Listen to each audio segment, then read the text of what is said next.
This is episode 91 of the Death to Tyrants podcast. The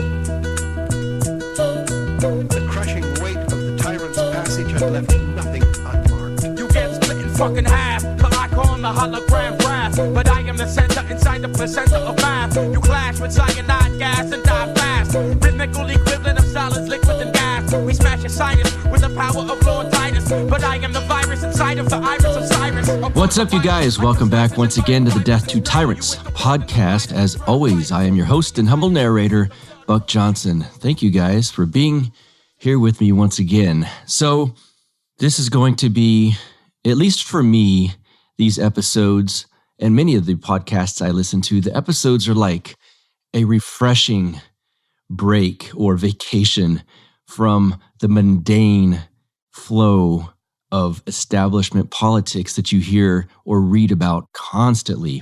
I'm sure you guys, like myself, are probably the extreme minority amongst your friends, family, social groups, as far as politics go, right? Because when I look at my Facebook stream, my feed on Twitter, well, Twitter not as much because I do, that's where you specifically follow people that you want to hear.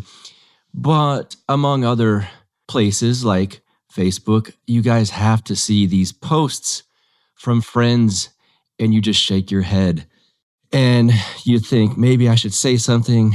Why bother? So I'm with you. It happens to me constantly. So this week, let's see, it's when this drops, it's going to be February 10th. So I'm recording this the week of the 3rd, 4th, 5th, 6th, etc. And in the news has been impeachment, Rush Limbaugh. That's been the main things. And, Iowa, of course, the debacle in Iowa. And man, it's just one generic, cold, blue-pilled take after the other. One day I saw some friends discussing that it was not only okay, but it was a good thing to wish death upon someone that disagrees with you politically. In this case, it was Rush Limbaugh. They were celebrating his cancer, and one guy said, I wouldn't personally shoot him in the head, but I would be happy if someone else did. So there's the level of cold take or bizarre, insane take, if you will, I'm getting from some friends. I had a friend today, many of you might know, that Mitt Romney gave this speech against Trump today, and he will vote for impeaching Donald Trump. A Democrat friend actually was discussing on Facebook that Mitt Romney's speech on the Senate floor was really powerful. Did you guys ever think the term really powerful and Mitt Romney would ever be used in the same sentence? And it's just like that. They love Bain Capital again. So my point is that I welcome you guys to shows like this. I want it to be like a refuge, a vacation away from the mundane. And I try to get people on this show and discuss topics that go much more below the surface than, a puddle. And I hope you guys find these shows interesting. Today, this is really a great intro to the guest that I have today, and that's Donnie Gerbert. And I met up with him a month or so ago and had some drinks and discussed politics. And his idea that he's got is his book he wrote called A Direct Republic, The Null Hypothesis of Politics. And after an hour of chatting with him, I'm sitting here going, this is one of the smartest guys I've ever chatted with about this kind of stuff specifically, but just in the broader sense, the guy knows a lot. And of course, you'll hear him say in this interview, I'm just a dumb guy, and don't let him fool you. He's not. So his idea that he came up with after being in the military, several branches of the military, and I want to let him tell you all about that. While he was there, not only did he learn, of course, military tactics and ways of looking at certain things that you're presented with, the risk-benefit analysis and so on. He studied Milton Friedman, David Friedman, Murray Rothbard, Mises, and all of these guys that a lot of us love so dearly. He got to read and read and read while being in the military. And so what he did is kind of combine everything he learned from these heroes in our movement and some of the tactical stuff he's learning in the military. And now he's came up with a really interesting critique of the current government system, a way to peacefully dismantle it, and a way to peacefully and functionally start anew. And of course, it all starts with the non-aggression principle. And when you start a new government, we'll call it, it's not specifically that, but we get into that, of course. Starting with the non-aggression principle is important. I think most of you guys know that. And how he puts it in here, let me find it right here. Basically, the rules we start and we base this new society on: you can't steal, you can't kill, you can't harm. And after that, there's not much. And we get into that. You might think, well, there's got to be other stuff. And just wait till I get Donnie here on the show. I don't really want to waste too much more time. I just wanted to vent for a second on just these crazy takes you guys will see amongst your feeds online. And like I said, I know that I look at other podcasts that I listen to as just a wonderful, intellectual, stimulating break away from the mundane, boring takes that you hear from so many people. And I want you guys to feel that way about this show as well. And I've got a guest on today that will definitely make you think.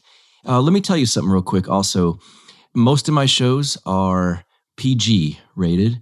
This one we'll call PG-13. So if you guys do listen with children in the vehicle or around, I do want to warn you, there are a few curse words in this one. It's nothing bad or vulgar, but there are a few curse words. So wanted to let you know that before it starts. About my guest, Donnie Gerbert.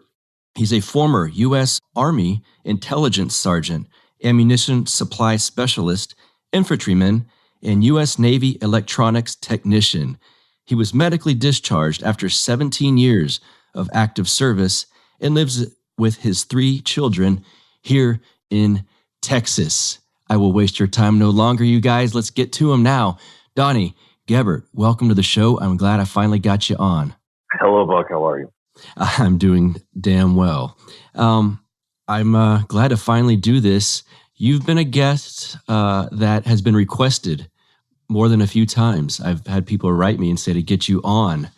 So I'm glad we can finally do it. Excellent.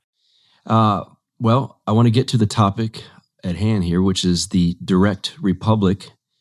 And before we do that, I want everyone to understand where you came from, because your past has a lot to do with the mindset. At least that's what I've gathered from talking to you outside of this show. And so give them a brief synopsis of where you've been, what you've done. If you don't want a brief one, I started a podcast, but it's not like this. It's just me putting out information, and I'm not going to do a bunch of them. I'm not cultivating an audience. I'm just trying to blow some stuff out. The Direct Republic podcast is on Spotify, and the first 2 whole episodes is me. But that said, standard, I'd say somewhat atypical or somewhat typical right-wing upbringing, conservative, constitutionalist, more conservative because, broke, not really conservative. I mean, we went to church and stuff like that, but it really wasn't, down to earth conservative, not ideologically driven so much as we were all kind of brought up in the constitutional mindset, and then the church. Mm-hmm. There's kind of that. I went to 7 different schools because broke, and then I joined the military. My first MOS was 55 Bravo ammunition supply. I didn't much care for that. I mean, it wasn't bad. It just wasn't my kind of thing. So I got out, I went to the National Guard. Then I was in 11 Bravo in my National Guard unit, and my old Guard unit was still old Special Forces guys. So I got really good 11 Bravo training. And then when 9/11 happened, I joined the Navy. I tried to be a SEAL. I got all tore up. I was an electronics technician in the Navy, so I did radio and radar. And I didn't like the Navy, so I went back to the Army, and I was S2, military intelligence. So I have the very bizarre career, because nobody does it like that. But for the officer land, my tours basically add up to S4, S3, S6, and S2. That's kind of how you build a field grade officer. And then when I got out, I was expecting, they tell you when you get out, there's a job waiting for you. Well, there wasn't. So I went and started to retrain again. I did PMP, Scrum, Kanban, Six Sigma, and just took all these courses trying to put stuff together. Because as I'd been going through the military intelligence tour, I started, learning a lot of stuff about Kosovo. Kosovo was a very, very complex situation with EU cops and Kosovo cops and Serbian cops, and then there was military and political concerns. It was really I was supposed to go deployed to Kosovo, and I didn't end up going because I had a kid. So I just ended up kind of watching it from afar and going through. Milton Friedman taught me more about the mission than anybody in the unit because they were all gone and I had to figure it out on my own in the rear.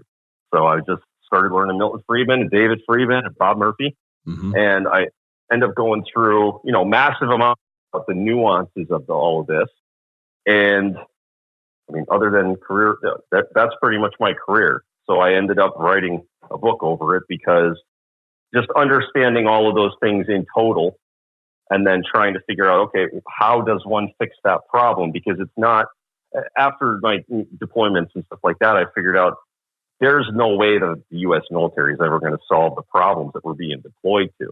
Because we just don't have, when every problem you have is it looks like a nail, the only tool, when you only have a hammer, every problem has to look like a nail. That's exactly what they're doing. And that drove me nuts. One of the things they said in the Army is, train like we fight. Yeah, we didn't do that. We said it out loud. We train like we fight. Yeah, no, we don't train like we fight. Just that simple. So it just in total, that kind of irritated me, and I wanted to figure out stuff. I'm always a kind of curious cat. Otherwise, I wouldn't have been bouncing around the military so much. So you said that was an amazing part to me. Being in the military and actually not going on the mission, I suppose that maybe you thought you were going to be able to go on, gave you the opportunity to be educated by Milton Friedman and Rothbard and all of these people? I was in the rear, so I had more time in my day to not focus on what was going on. I had more time in my day to focus on understanding the nuances of the mission. Gotcha. And when I didn't have, there was nobody there to help. There were people in the rear, but almost everybody was forward. So I'm just babysitting the skiff. I've got gear to babysit, and I've had some people to babysit. But that was pretty easy. And the rest of my time was, if I'm going to be at work, what am I going to be doing? Yeah. Professional development. So I just started getting better and better at, okay, if this problem, who is the subject matter expert on this kind of problem? And you end up with Milton Friedman, non-military personnel being the subject matter expert. So you end up looking towards those resources, and that's quite a rabbit hole. The libertarian rabbit hole is an interesting rabbit hole. Yes, it is. Something I thought was cool that you mentioned to me when we hung out a month or so ago. You had a cool take and a brief almost explanation and comparison between Austrian economics, the Chicago School, and like Keynesian economics. Could you run that by again? Because I loved the way you phrased it the first time. Okay, so Chicago School and Austrian School drink a lot together, but Chicago School is purely data-driven. You could listen to Milton Friedman and Thomas Sowell and Walter Williams and David Friedman, and they'll run you through all the data, and then they just I'm not going to say they stop short. They just say, this is where the data ends, and that's what we're certain of. And then Austrian economics is, yes, they go all the way to there, and then Austrian does prescribing. It says, if we're going to be solvent on Monday, we have to fill in something here. And that's kind of normal for economics, because if you have any kind of system, you have to install special equipment to monitor that system while it's in motion. The system does a thing, but if you want to watch it in motion, it requires way more equipment, stuff like that to do it.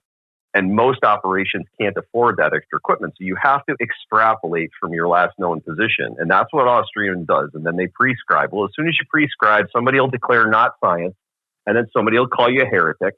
And that's where they basically get off saying, no, this doesn't work. Keynesianism is a defibrillator. It's an economic defibrillator. Stimulate. We are going to stimulate. And they tend to always come up with stimulate as the answer, regardless of the problem. Yeah. So because they do that, And I've noticed that if you haven't noticed lately, the government is talking about they're considering MMT. Well, they're performing MMT right now, and then they're telling you that they're going to consider it. So I'm pretty sure they're doing it. But if you could think about it, when Nixon said we're all Keynesians now, well, that was a de facto failure, because now they got to switch over to MMT because clearly Keynesianism didn't work. Mm-hmm. So now they're shifting their monetary policy based around changing situation, but they created the last situation. So now they need a further bullshit theory to support the last bullshit theory, and that's how you keep a Ponzi scheme rolling. Right. Yeah. Well put. Well, I want to talk about this direct republic that you write about and speak about. Well, first off, what do you mean with that term, and compare and contrast to what we have now? Okay, 8th grade civics. Everybody learned direct democracy and constitutional republic. Did anybody notice that there was missing constitutional democracy and direct republic? And almost nobody seems to note that those other ones are missing, even though all the words are there. You should be able to interchange them. Everybody knows what direct democracy is. Everybody thinks they know what a constitutional republic is, but the reality is they know what the Constitution is, and then there's this word republic that flies around. So when I started trying to break down, okay, what makes a republic a republic? What are the defining characteristics? I learned this messing around with ordnance. Some ordnance is high explosive and some ordnance is fire. You know all about this. You know all about you're going to roll up on a burning building. You want to know if those placards on the side, what's going to happen here? Mass detonation? Are we going to get frag sprinkled on us? So you have to know this system that I'm about to screw with. It has defining characteristics. I have to take safety precautions around those characteristics. Well, it's the same thing with the government. So a direct democracy gets out of hand because it's functionally just mob rule. A constitutional republic is supposed to break that down. So when you separate the word constitutional, you just get a constitution. That's anybody. Canada has a constitution. We have a constitution, whatever. It's content specific. What is a republic? And I couldn't figure it out. If you take the senators and the congressmen and we just replaced them and we clicked our way to Washington instead of going, we would all functionally be in the House or Senate, and we would be functioning as a direct democracy. So I'm like, how is a republic just a representative? Because that's the biggest fraud surface. That's where all the money and the bullshit goes on, is these people who go in our stead. So instead of us going up there and putting our money in the bucket, we send some guy with the money, and then everything disappears and the excuses start. So I'm like, okay, what's a constitutional democracy? And I'm like, it's got to be when your constitution defines a democratic process. You don't have a direct democracy. You have a constitution that governs a democracy. And that's really what we have. At that point, I was just like, okay, what the hell is a republic? And I get that in the book. The book is free, so I'm not plugging it, but you start breaking down that a republic is just an equality amongst the members. Everybody's supposed to have the same seat at the table in a republic, just like a democracy. But in a democracy, the method of adjudication is voting. And voting always creates a minority, every time. That's the very nature of it. So you don't really want to create this disenfranchised group of people who have to lose every election. That's not how you go forward. But if you could think about it 1,000 years ago, you needed representatives. In Rome, not everybody could afford to go to Rome. All the landowners couldn't afford it. So they would have a representative to take their votes. We can subvert that now with technology, and we could all go, but then we would have a democracy. So I ripped all the mechanics apart, monetary, legal, all the way down to how does everyone function as their own senator without voting? And instead of everybody putting their money in one bucket and then we fight over it and see who wins, everybody puts their money in their own bucket. And that's the shortest answer I could give you of what is a direct republic. Right. It's instead of everybody going to Washington and voting on how we're going to adjudicate the bucket of funding, you don't centralize the bucket of funding, and then you don't vote to figure out where it goes. Where you put the money is where you wanted it, de facto. It landed in the right place, and if you don't like the results, then you get to go give the hierarchy of your own little organization shit. giving the Sierra Club shit because you gave them money and they squandered it, instead of pretending that this one group of people up in Washington is going to be able to do all of this shit. So it's a decentralized legislature. You mentioned in the book the Constitutional Convention, and that we'd all be a part of that. Can you discuss that for me? So the manner in which you have to do, if we're going to have a constitutional convention, we need one. I'm not even the only person who says that we need a constitutional convention, but if you start looking at the Constitutional Convention, it is in and of itself filled with ways to commit fraud. If you centralize it, you can't get everybody in the room. Who is supposed to sign the bottom for me? No one. I'm supposed to sign the bottom. So when you get everyone to participate at their own level, it functionally becomes a contract law society. Well, you have to have agreement for the forum of a constitutional convention, and then you have to have agreement on the output.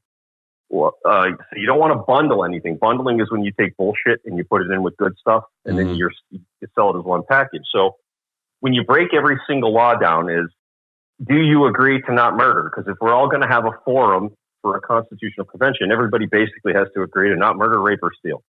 Everything after that, you don't have to agree to. You're not supposed to. That's an individual thing.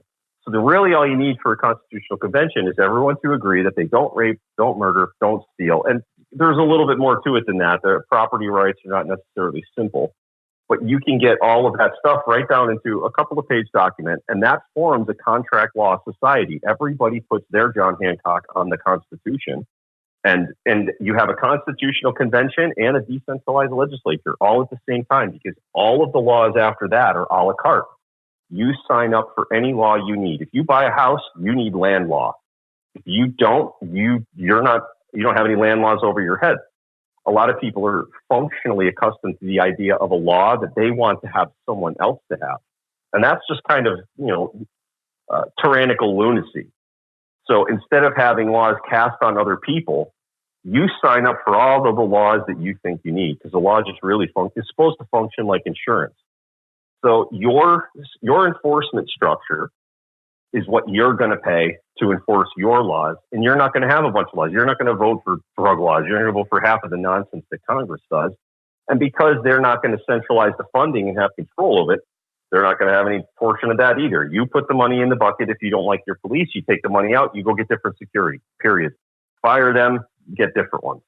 And that's supposed to be done by the individual. So if we decentralize all this stuff and we break down all of these, if you think about it, why does the Austin City Council have road and power and water and economic hold on the businesses in the area? Why would any one group of people have that? Because none of those people in Austin City Council have the skills to run those businesses. They don't know anything about it. Right.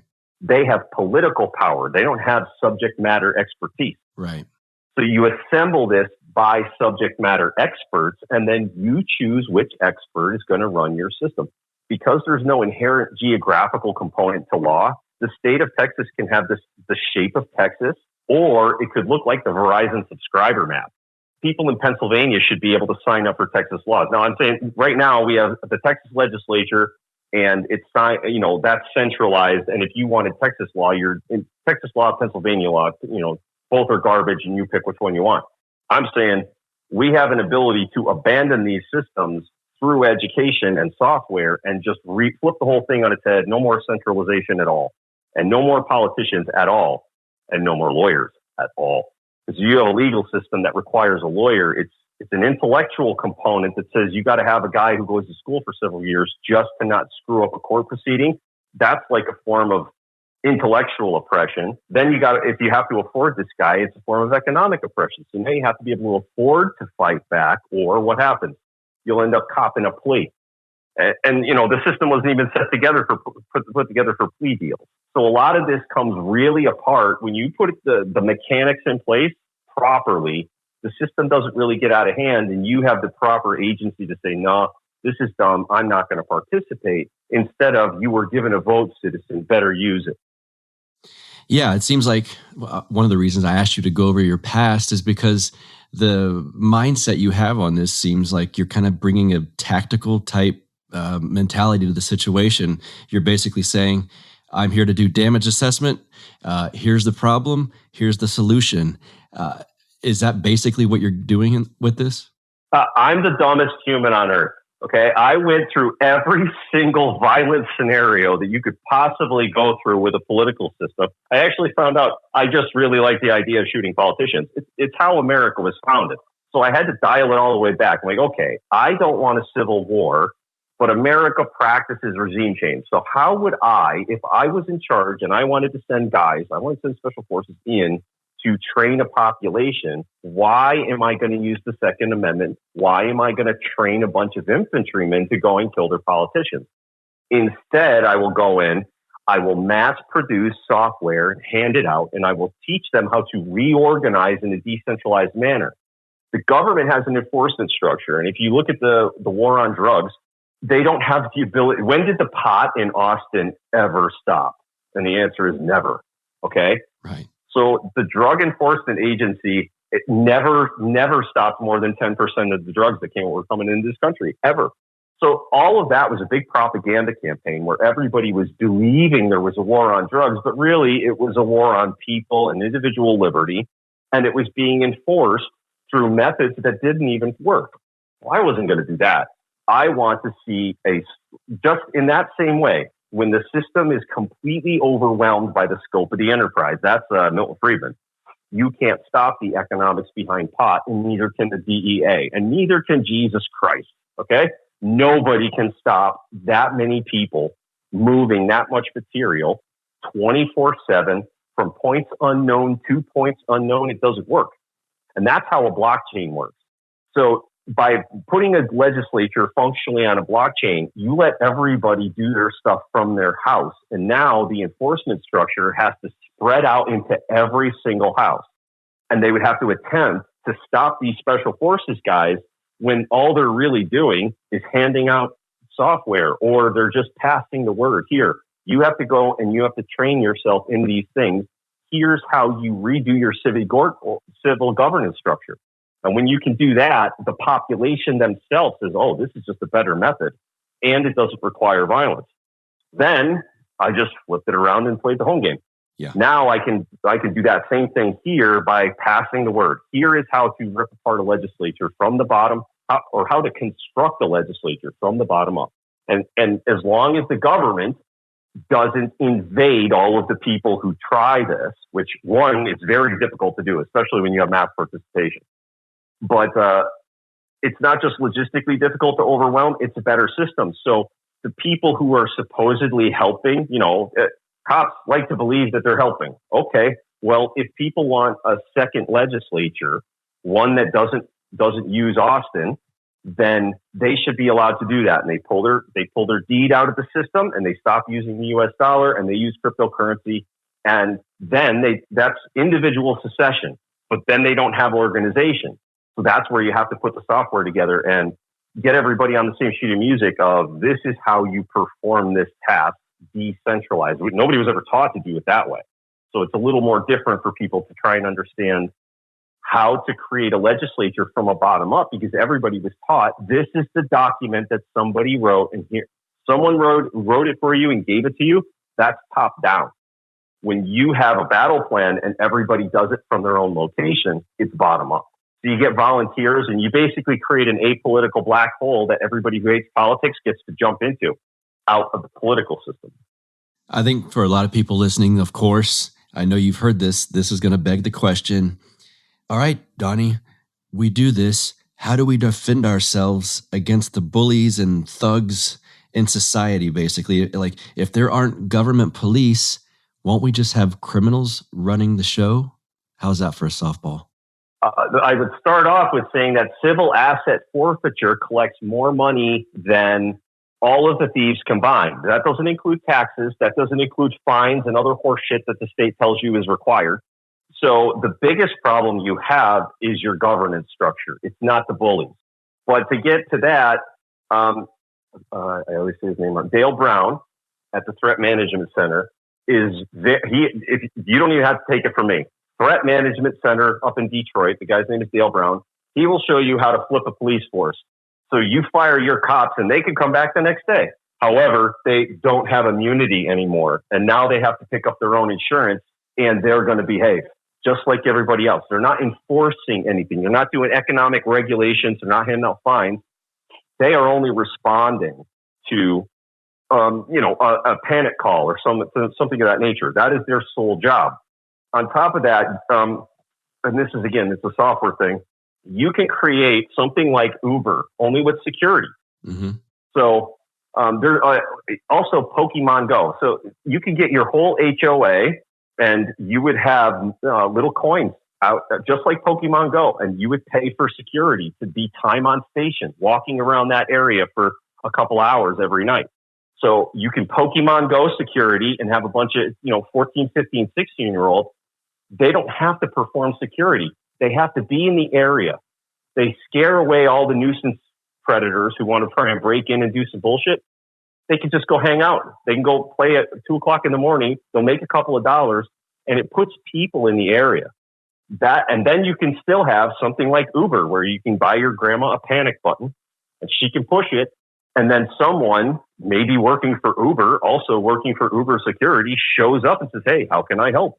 So you don't necessarily need. It's not like the cops are trained. I mean, cops are trained for 30 days. And then you're told they're an officer. That's not correct. Officers have years of training, years. So a lot of the terms that we are even taught to refer to the system as, they're all bullshit terms. Cops are not officers. That's the Federal Reserve note is also called the dollar. Now, according to the federal statute, the dollar is 1/20th of an ounce of gold. We pass around Federal Reserve notes.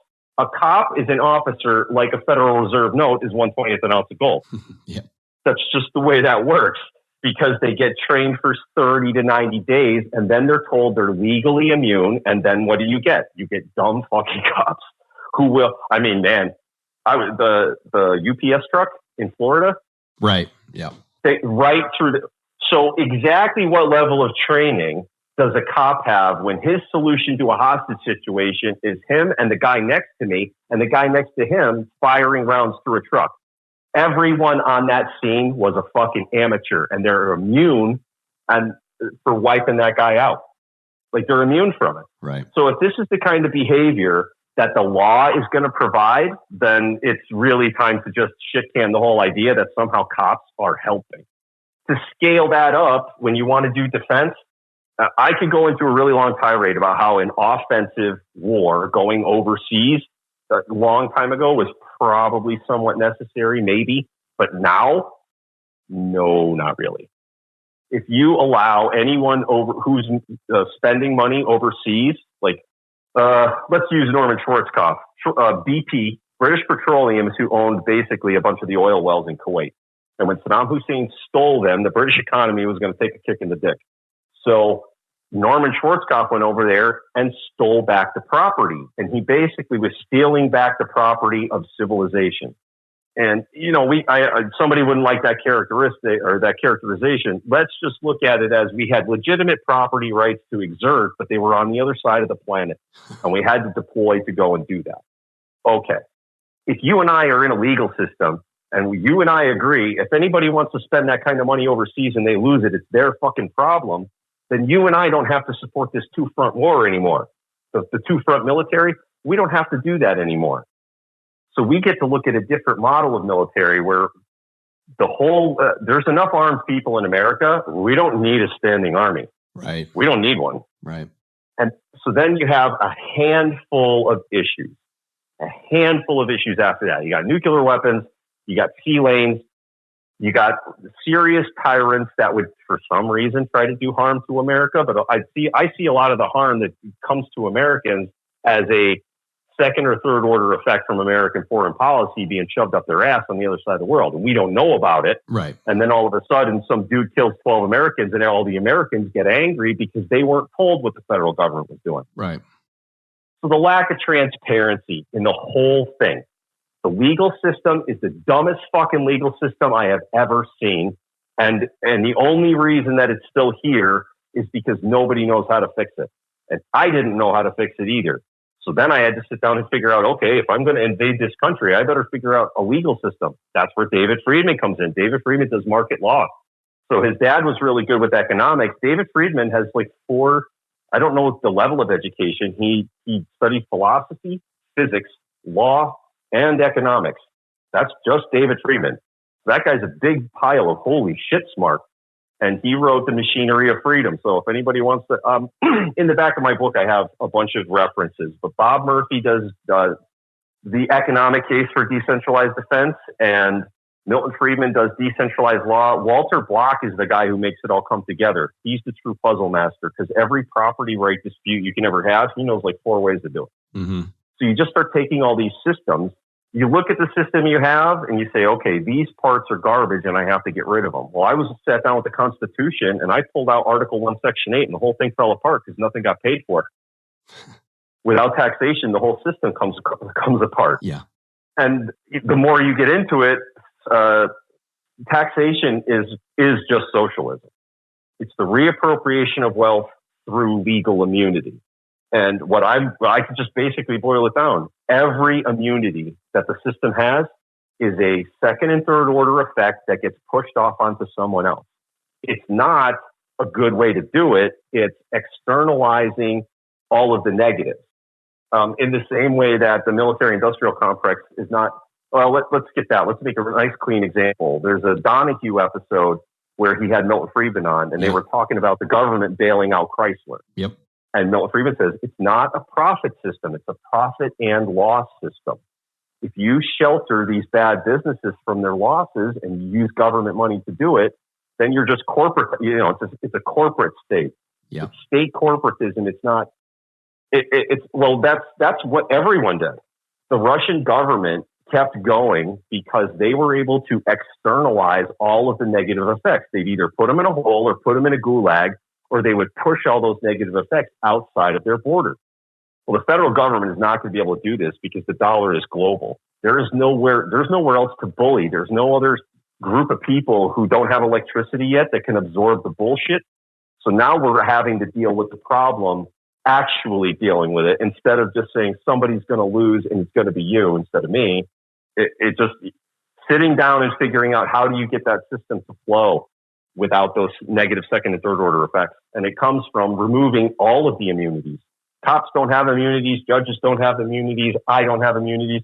All the way down to anyone who's really having a problem. If somebody thinks that we're going to have war with another country, we're going to use the warriors to go assassinate that guy, and they're going to procure their exculpatory evidence before they go. That way, when they come back, we don't seal the mission. We don't put it top secret and forget about it. The warriors go on trial when they come back, and they produce their exculpatory evidence that they procured before they left. I like it. There's also going to be guys listening to this show. I don't know, half the audience is probably going, talk about crypto. And the other half's going, what do we do about currency? I don't know what to do about currency. So get into that for us. Okay. So the reason we can't keep using the dollar is because what the Fed is doing right now. Every time they print more, if we were all trading gold and the Fed had the ability to print gold, what they're basically doing is clipping a little bit of gold off of all of ours and they're aggregating it for themselves. Well, when you don't do that with any clipping, some people think it's okay for some reason. And the monetary system basically is a relic of somebody was in charge and they were able to declare their coin the one true coin of all, and they were able to enforce taxes upon that coin. Cryptographic money and cryptographic wallets and cryptographic transactions do not allow people to break in and take that money. So in the same way that they couldn't enforce the drug policy, they're not going to be able to enforce monetary policy unless you use the dollar. If you start using another currency, then specifically a cryptocurrency, then the government again has to try. A police force of 50 in a town of 50,000 now has to try and enforce economic regulations on, we'll just say half. 25,000 people have to be rounded up by these 50. It'll never happen. It'll be selective enforcement all day long. And when you start looking at what these people are enforcing, I don't cut cops any slack. If you don't know how to fucking read, you can't be a protector. If you think kicking the shit out of someone is protection, it's not fucking protection. So there's no way any of that shit's going to work. But the only reason it's being discussed is because there's a propaganda machine that's really just, it starts when you're 5. I'm a bill up on Capitol Hill, and someday I'll fuck your brother to death on the side of the road. That's all it's going to be. And when you get rid of all the propaganda, I'm the lucky fuck. 7 different schools, whatever message I was supposed to get in school, I didn't get it. Completely missed me. I was too busy being the new guy, dodging the 4 guys who had no self-esteem and thought they would get it out of me. Nah, that didn't work. I dodged my first ambush the last day of 5th grade. A couple of football players thought they were going to whoop my ass, and my bus was all the way down. You know, you come out the door and there's like 12 buses in a row, and my bus was all the way down the one end. I didn't come out the door and went right. I came out the door and went left. I slipped in between buses 7 and 8, walked all the way up to bus 1 on the backside. So I don't think they realized that, you know, by the time at 5th grade, that was my 3rd school. 5th grade, I was in school number 3. So I got really well circulated. And it's one of those things I was raised in Sparta. It was fucking awesome. It sucked. I mean, there was no easy Spartan upbringing. But it's awesome when you don't end up like everybody else, because your life pattern was not, I sat in the same school for 12 years, and then I went to college for 4 years, and then I went and got a job. Nope. 7 different schools, 4 different jobs, 2 different branches of the service. I am a professional nomad / lunatic.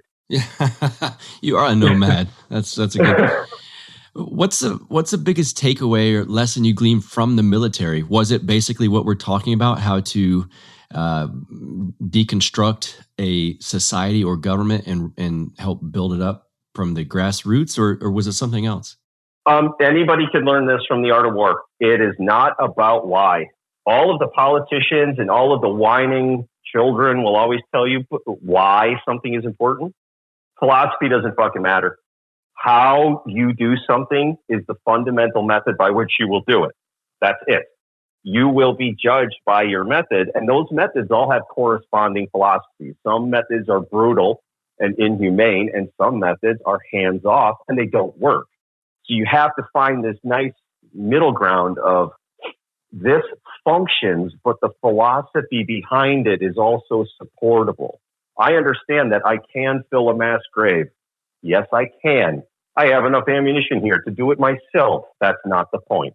You have to find a method that functions for everyone involved. And then you have to keep people out who aren't involved. And you don't drag people in who don't want to be involved, and you don't let intruders in. So that's why you see a lot of these groups will have like a buy-in. You know, we can't get into the country club. Well, okay, listen, the country club is kind of a rich person thing. But having a civil governance structure where only certain types of people, you know, I don't want to say Trump versus Clinton people, but imagine that. Trump people have one security structure and Clinton people have another. And they don't meet. And if one of the Clinton enforcers sees you and he decides to adjudicate on a Trump guy, then they're going to be dealing with the Trump people because they're coming for the organization. They're not going to let you do that. And it's a little bit tribal, but the tribal doesn't have a geographic location. And a lot of this, honestly, you really have to understand Walter Block, because if you think what I probably just said sounds like a huge puzzle in people's heads, like, Jesus, Donnie, how does that work? No. You have to understand how property works and who's going to enforce what, because there's no such thing as public property. There's a group of people called government. And they supposedly lay claim to certain things, and then they come up with these cockamamie rules about how everyone is going to share. If all of the roads in Texas were toll roads, who would be allowed on them? The people who paid for them. Do you think a private road owner is going to let a bunch of dumb fucking humans on their road? No.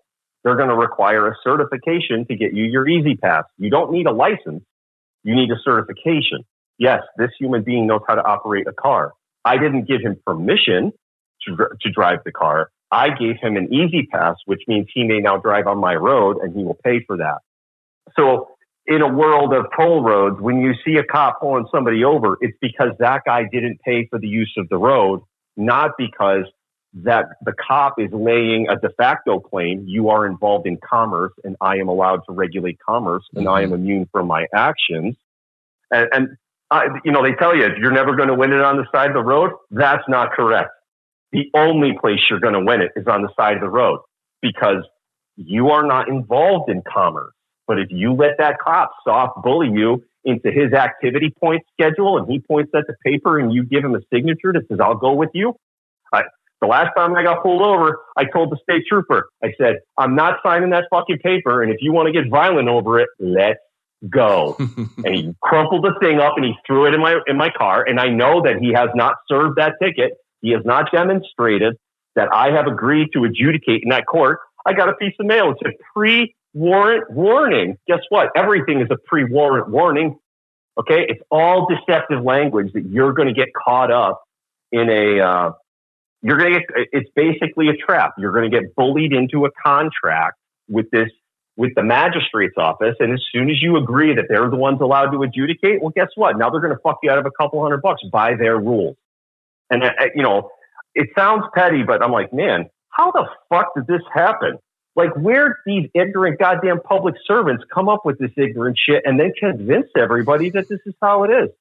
So when you look at how they do it, I don't care about why. I start looking at how that process breaks down, who gets violated and where. Because when you're doing this in a military operation, I'm trying to not kill people accidentally. And that's really why the whole Iraq thing went sideways, because when you accidentally kill people, you bring families of people who were not involved in the war. You kill the wrong guy, you got 200 extra insurgents. Yep. So, and here, for anybody in the military, here's your refresher. There's 3 parts of a military: combat support, and service support. In an insurgency, the population is the service support sector. Every 7-Eleven is a food resupply. Every Walmart is a weapon and ammo resupply. You are now fighting the baseline of economy of a country. You genocide or go home. And anybody who thinks that's wrong, you don't argue with me. You argue with Ho Chi Minh, because he mouthed off about that a long time ago, and I didn't understand it. I didn't understand what Ho Chi Minh was saying until after I saw Iraq go sideways. I'm like, oh. And I didn't know how to articulate it until Milton Friedman taught me. Well, there's a section called Basic How to Decentralize Your Jurisdiction. So I want to ask you about that stuff. I mean, I think a lot of people listening are kind of agreeing that this is a neat idea and sounds workable. What are the first steps in getting there? Well, so here's where I say that, believe it or not, this scales. Because it's a method, you apply this methodology to your governance structure. It doesn't mean it doesn't have certain problems at certain levels. City is different than county. County is different than state. State is different than federal. Easier to stick with federal because everybody will be on the same sheet of music. The first thing Trump can do is he can shit can all those executive agencies.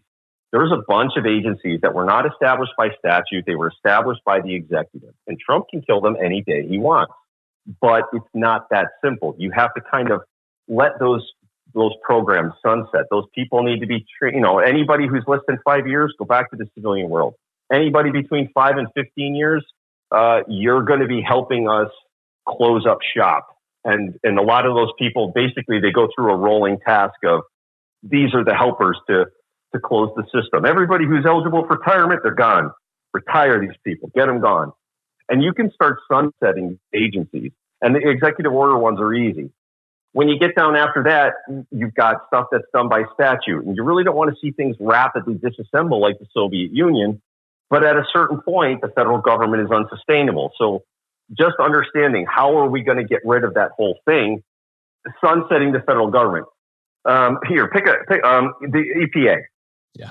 So how do you get rid of the EPA? You hand basically most of the shit over to the Sierra Club, and they have to figure out a way to make it solvent. But instead of you sending your money to Congress and then you lobbying your congressman to fund the EPA, you send some money to the Sierra Club. You are not paying a federal tax at any level anymore. You put money to the Sierra Club, and that's what you do.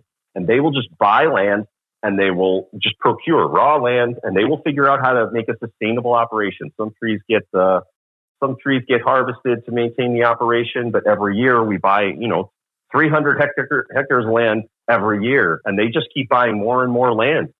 And that's how they're going to preserve the environment. Let's do another one. Let's do CIA. Let's do CIA. CIA. This is where the information age gives everybody a little skin in the game. we could put together a software package that would basically act like a social media platform, and you turn the CIA inside out. Right now, the most dangerous thing that the federal government could do to China is take all of its classified information on China and give it to the American public and say, this is what the Chinese government is up to. The reason they won't do this is because China would do it back and the federal government would collapse because those fuckers are up to no good. So by taking everybody's social media platforms and their professional work platforms and you turn them into again, the software doesn't centralize the CIA. The software enables you to volunteer to become an information farmer. And the more you produce, you'd be peer reviewed by other people as to, is your content good? What are you putting out? What do you specialize in? And you can just layer this. It's not very difficult. Think about it like Reddit. Yeah. But instead, you intentionally hook in all your social media platforms.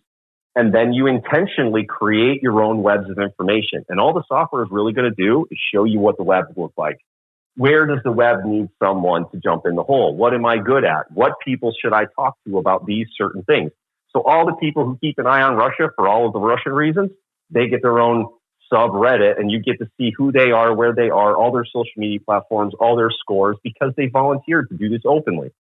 So all of this information that's behind the paywall, everybody's paying for it. Everybody's paying for this information. They're not allowed to have it. So when you flip these agencies inside out, the NSA doesn't do what it does. The NSA lets everybody know what's going on. Instead of spying on everyone, they are openly broadcasting what people are doing. And when you're kind of doing this yourself, you know what I'm saying? When the people who are in this information structure are taking all of the data that's being produced, all of the data, all of the human data that was ever produced up to the year 2000 is now duplicated every 3 days or something like that. Yeah. So there's volumes of information. Most of it is garbage and useless. But when you have a way for everyone to coordinate the information spreading, it starts to go asymptotic. The example I have is the crypto, all of the crypto projects that are going right now, when one of them would suffer a breach, all of the other open source projects would say, what caused that breach? And then they go look and see if they suffered that vulnerability. If they did, they fix it. So for every one breach, everybody in the community got to look at what they had to do to fix that. So over the course of about 3 years, those attacks get lower and lower and lower because everybody knew what they looked like.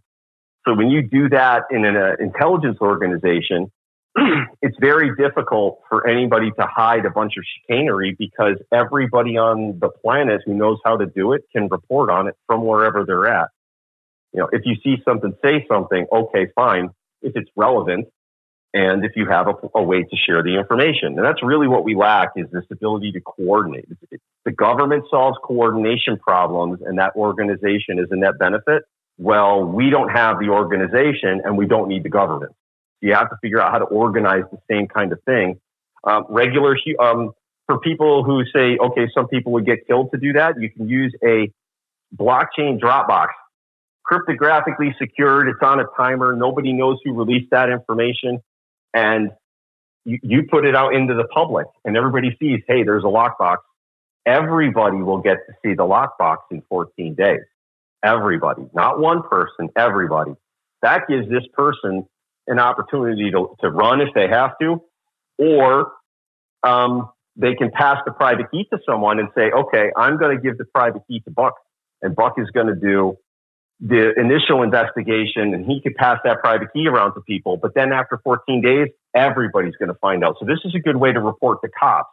You can give them the information, and nobody knows what that information is for 14 days, 30 days, 90 days. But then instead of the cops having the only proprietary information so that they can lie to everybody about it, in 14 days, everybody will know what information the cops had 2 weeks ago. So it's a check and a balance as to who's going to enforce and how are we going to get these systems to balance out. Is there a downside to what you're proposing at all? Do you see any negatives outright that you can fight as they come along? everything is a trade-off. The banking system that we have right now is filled with ways that people can lose their money through the process. Somebody at the bank can take your money. Somebody from the government can take from the bank. Somebody who knows how to break into bank and government systems can take your money. So because that system has all those fraud surfaces in it, you don't necessarily want your bank. If you want to be your own banker, you have to educate yourself on how to not suffer the fraud from those groups. And the cryptography helps a lot, but the point is you have to learn your own game. You're basically allowed to play with anything you want, but if you're not any good at it, it blows up in your own face. So you might have a city, like if you have a bunch of people who don't want to learn this stuff, they can leave it like it is, but they could also suffer from the fraud of their own ignorance. So it's kind of this trade-off where if you really don't want to have this fraud in your life where someone else can come and get you, you have to figure out how that system, whatever system you're talking about, and you have to know about it. And a lot of people have gotten a lot of services from a lot of systems with a low amount of information, and then they'll probably be all angry pants if that system went away. Yeah. Well, life on Earth for 10,000 years. If you didn't know how to farm, you better know how to do something else, or you're going to starve. Yeah. Or you're going to become a thief and a problem. So everybody has to kind of look at their own stuff and say, if you think about it, the government has all these topics and nobody really knows about all of them. They shouldn't be involved in them. They shouldn't have to pay for them. They shouldn't be given the opportunity to vote on the topic because they don't know shit about it. The ignorance is really what's thrown around. So I'd say the worst part of it is you are now required to be an adult and do your own homework. And if you get involved in something and you lose all your money, there isn't some legal system that's going to say, oh, that's too bad for you. All you got to do is give this attorney to chase some money to chase that ambulance for you. And even though you're the dumb fuck who pulled out in the intersection, we might be able to get you a huge cash award because that system doesn't exist anymore. I think anytime that there's going to be some market forces, I think that could even allow apathy. There's going to be people protective of certain apathetic populations, I've got to imagine. Of course, it's not happened yet, so it's hard to specifically point it out. But I don't know. I have a little bit of faith in the market that there'd be functions that would allow for some apathy, I'd assume. What do you think? I don't think apathy comes in a population scale. Apathy comes on the individual level. But then there are entire groups of people who don't give a shit about that thing. They're not going to participate. As long as it doesn't end up in their yard, they don't give a fuck. And let's face it, they're not supposed to. They shouldn't have to give a fuck. If you don't want to give money to the EPA and you don't give a fuck, okay. You don't fund anything. But those people will take all their resources. At certain points, you're going to have to deal with other humans. That's just the way it is. See, everybody's own self-interest, even if it's only you're going to end up learning land law because you bought a house. Okay. Everybody needs to learn about money because if they don't, they're going to keep getting defrauded. And almost everybody in Russia learned about money after that wall came down. Yeah. So everybody in America is going to go through that whether they like it or not. So just because we've been isolated from that ignorance for a while doesn't mean that's going to last forever. And I'll admit, the monetary fuckery has gone on a long time. Yeah. So when people say there's no way that this could be, 60 or 100 years old, and you're just wrong about this, Donnie. No, go look at the particulars. First, there was not greenbacks. There were not gold certificates. Then there were gold certificates. Then the backing went from 100% backing to 40% backing. Then it went from 40% backing to 0% backing, and it's not gold anymore. So it will continue to go. If you allow this ignorance in your own life, it will come and invade you and it will steal your pension. And then you will be looking to someone else. You will say, I have been wronged. And you are correct. You have been wronged. I was wronged because someone else was evil. No, you were wronged because you're stupid. Right. And nobody wants to hear that. Nobody wants to say you're taking the lump on the nose and that's the way it is. And that's real life. You and I cannot support a legal system that allows foreign trade to the level where you and I then have to go over there with a tank and bring it back. Right. There is no reason for that. Maybe there was a long time ago. And anybody who wants to argue with me before 2008, I ain't going to say a goddamn thing. I was still learning. And as of 2008, a lot of this stuff was, yeah, we could get rid of certain federal agencies, but we can't get rid of all of them.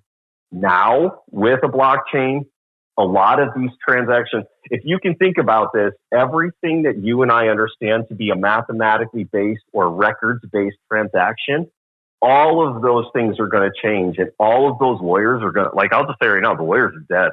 The lawyers are already dead because you can put land on blockchain. You can put money on blockchain. If you can't sue someone for a huge cash award because you can't take their land and you can't take their bank account, then really, what do you expect the court to do for you? If they can't get at this person's money and they can't redeed their house because it's in a decentralized land ledger and they're not going to let you judiciously reallocate property, you need the private key, and that guy has taken all of his private keys to jail with him. The only thing you can do is jail that guy. That's it. And when he gets out, he'll have all his shit waiting for him because that's how that works now. So, and that sounds a little extreme and it sounds a little unjust, but when you really get into the particulars, why is this guy being taken anyway? Why is he being taken? And when you really see it, like, nobody needs eminent domain in their system. Nobody. Right. No, the only people who want eminent domain are politicians, Yeah. so that they have some kind of leverage over you at all times. So that's why they don't. I advocate against cash, but not for the other reasons. Cash can be used. You're seeing the coronavirus right now. You could put biological agent on cash, and cash will circulate. There's a website called where'sgeorge.com, and you could go follow certain American money. You put the serial number in, and it'll tell you where that thing has been checked in the last 10 years. So you can follow the path of where that dollar has gone. You could just put some biological agent on it and see how many people will get sick. So I don't like that in a heavily populated society. I don't like cash as a vector. I don't like it. And I don't like a bank account where my digital cash can be removed by my banker and my government and by a crook. Yeah. As if the government isn't crook anyway. So it's an educational thing, but honestly, so many people hate the government. Like, everybody hates the system for one reason or another. So everybody's really incentivized to do the rethinking process. And I'm just looking for some philanthropy or some VC money. The only VC case I can really make 100% is like Detroit.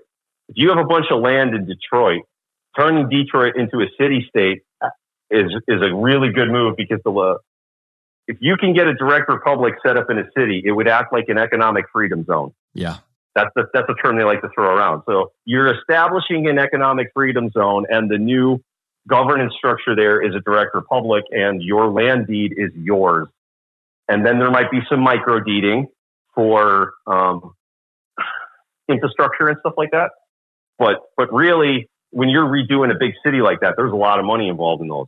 So it's not, hey, I need some money for some software. It's, hey, your whole city's fucked. We're going to sprinkle some software on it and unfuck it. It works better that way.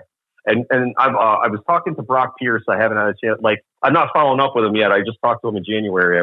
I presented this in Miami, and Brock Pierce works out of Puerto Rico. Okay. Where they just found the government hid all the supplies in a warehouse. Yeah. Yeah, that Puerto Rico. Right. So I was talking to him, like, he's got money and he's got clout on that island. And there's a bunch of other crypto people on the island. So when you do it like this, you always end up with a small group of people who don't want to do it. Those are the people who know that their livelihoods are gone when the system goes away. Mm-hmm. None of those people want change. And lo and behold, they're the ones who always hold the microphone, and they always stand on a podium with one person on it themselves, and they're always telling you how the shit works. And that's how the propaganda keeps going. If you think about it, an election operates like the candidates in an election, they're a Christ figure. And you go into the holiest of holies, known as the voting booth, and then you're allowed to participate. It really is. All of the government is structured like a religion. It is, yeah. Well, before, I want you to keep talking. So this isn't even, I love talking to you, and this isn't even a good question necessarily, but we got to wrap soon. I want to give you a platform here, give you the floor to say anything you want on this subject, anything I've not asked you about.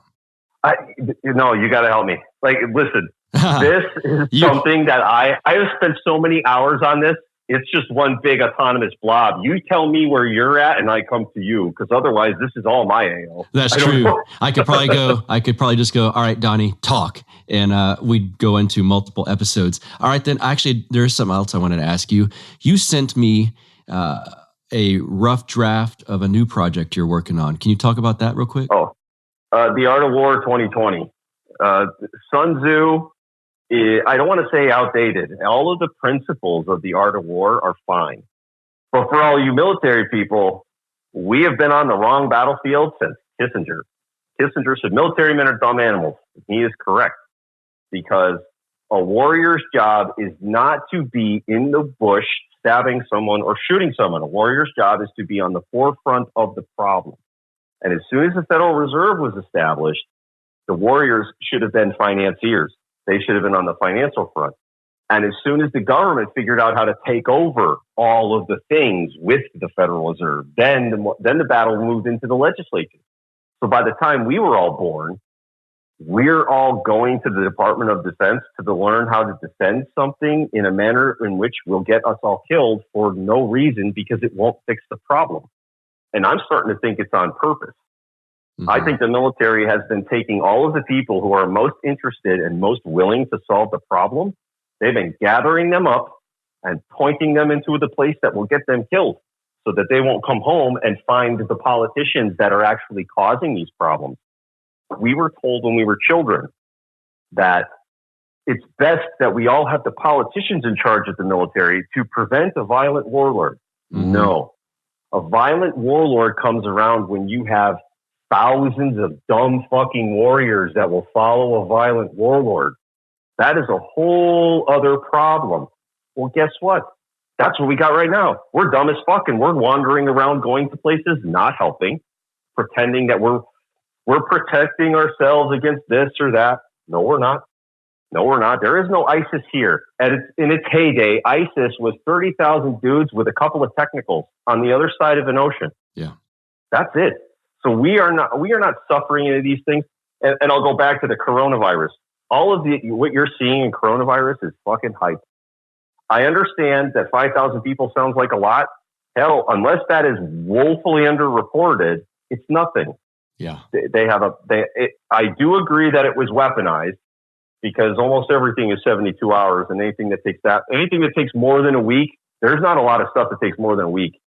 And because it has such a long time, and there's some geneticists who I don't want to say, I haven't looked it up, but there's geneticists, I've seen some stuff that said geneticists have verified this is weaponized. Okay. The Chinese Communist Party has always used human life to stay in power longer. That's what they've always done since Mao. So the idea that they would release a bioweapon on their own people when they're in the middle of a monetary crisis, it's not that shocking to me. Right. But it's really not that bad. It's not they're reporting 5,000 cases. There's 1.4 billion people in China. 1% of the population is 14 million people. I haven't seen any numbers that say 14,000 yet. Yeah. But it's covering the news, completely covering it. I guess last week, China pooped out another $100 and something billion worth of stimulus, and they still had a stock market crash. Yeah. And the Fed is printing. So I'm thinking coronavirus is just the biggest, nastiest, scariest thing because what is it? It's a little invisible germ, and you don't know if you're going to get any on you.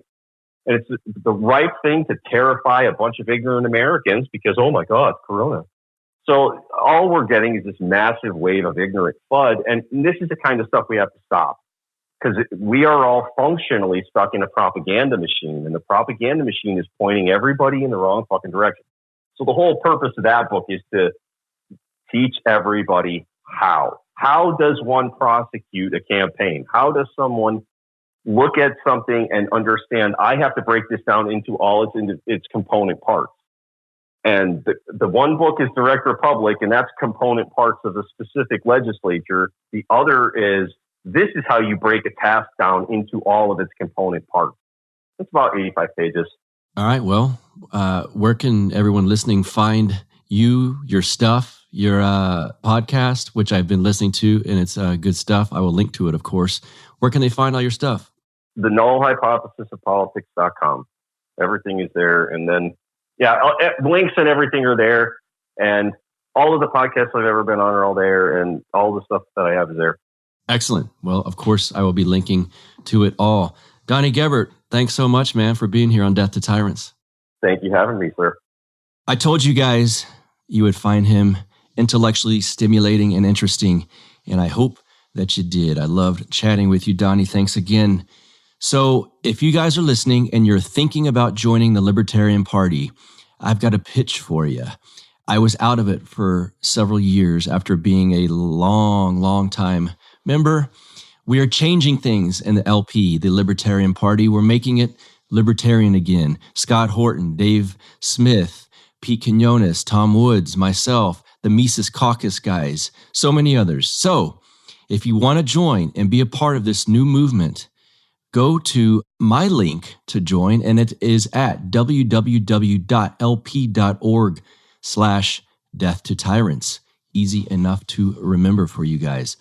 Find me online, facebook.com/Death to Tyrants podcast. Follow me on Twitter at BuckRebel, BuckRebel. If you like this show, not only can you go on iTunes and leave a rating and review, you can support it if you so choose. It's at patreon.com/Death to Tyrants.